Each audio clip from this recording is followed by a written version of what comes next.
All credit যে তৎকালীন দেশনেত্রী বেগম খালেদা জিয়া সরকার এবং সেই সরকারকে ধন্যবাদ আমিও জানি এই কারণে এত বড় একটা প্রপার্টি এত কম মূল্যে দেওয়ার জন্য এবং আজকে এটাকে করার সুযোগ সৃষ্টি করে দেওয়ার সেটা ঠিক আছে। আর আমি আনন্দিত যে আজকে একটা নতুন ভিত্তিপ্রস্তরের মাধ্যমে একটা নতুন মেডিকেল কলেজে একটা নতুন ভবন হতে যাচ্ছে।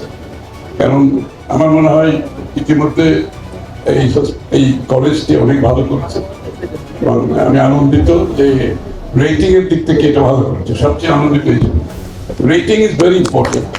বাংলাদেশে অনেক শিক্ষা প্রতিষ্ঠান আছে কিন্তু রেটিং এ আমরা পিছিয়ে থাকি সবসময়। আমরা ডোমেস্টিক্যালিও পিছিয়ে থাকি, ইন্টারন্যাশনালিও পিছিয়ে থাকি। প্রতিষ্ঠানে কোনো শেষ নাই। এই রেটিং আপনাদেরকে বজায় রাখতে হবে, বরঞ্চ এই রেটিংটা আরো উপরে নিয়ে যেতে হবে। এবং এই রেটিংটা সম্ভব হয়েছে এই প্রতিষ্ঠান এই মেডিকেল কলেজে আমরা কিন্তু কোনো রাজনৈতিকভাবে হস্তক্ষেপ করতে চাই না। আমি কিন্তু পরিষ্কারভাবে বলছি যে এই প্রতিষ্ঠানগুলো নষ্ট হবে বাংলাদেশে একমাত্র রাজনৈতিক হস্তক্ষেপের মাধ্যমে। যে আমার কাছে কত তদবিরে আসে এই মেডিকেল কলেজে ভর্তি হওয়ার জন্য, আমি সবাইকে তো একটা উত্তর, আমি কারোর জন্য তদবির করতে রাজি নাই। আপনি যদি কোয়ালিফাই করেন, আপনার মেয়ে অথবা ছেলে যদি কোয়ালিফাই করে তাহলে তারা এডমিশন করবে, রাজনৈতিক ভাবে কোনো এডমিশন করবে না। কারণ এই মাধ্যমে আমরা প্রতিষ্ঠানগুলোকে ধ্বংস করে দিয়েছি বাংলাদেশে। সুতরাং আপনারা যে স্ট্যান্ডার্ড মেনটেন করছেন এটা অব্যাহত রাখবেন, এখানে কম্প্রোমাইজ করার কোনো সুযোগ নাই। সে যেই টেলিফোন করুক, যারাই প্রভাবিত করতে চায় সেদিকে আপনাদের যাওয়ার কোনো দরকার নেই, ইনক্লুডিং মাইসেলফ, কোনো প্রয়োজন নেই।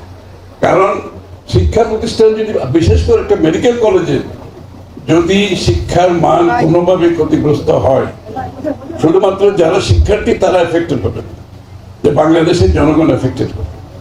এটা একটা, এই পেশাটা হচ্ছে জনগণকে স্বাস্থ্য সেবা দেওয়ার জন্য, এবং সেই স্বাস্থ্য সেবা যদি কোনোভাবে শিক্ষা নিম্নমানের জন্য কিংবা অন্য কোনোভাবে এটা যদি ক্ষতিগ্রস্ত হয়, এটার এফেক্ট অনেক বড় সামাজিকভাবে। বিশেষ করে বর্তমান সরকার যে স্বাস্থ্য খাতের একটা বড় প্রোগ্রাম নিয়েছে, আমি আপনাদের সামনে বলতে চাই, এইবার আমাদের বাজেটে স্বাস্থ্য খাতে বরাদ্দ আমরা অনেক বাড়িয়ে দিচ্ছি, অনেক বাড়িয়ে।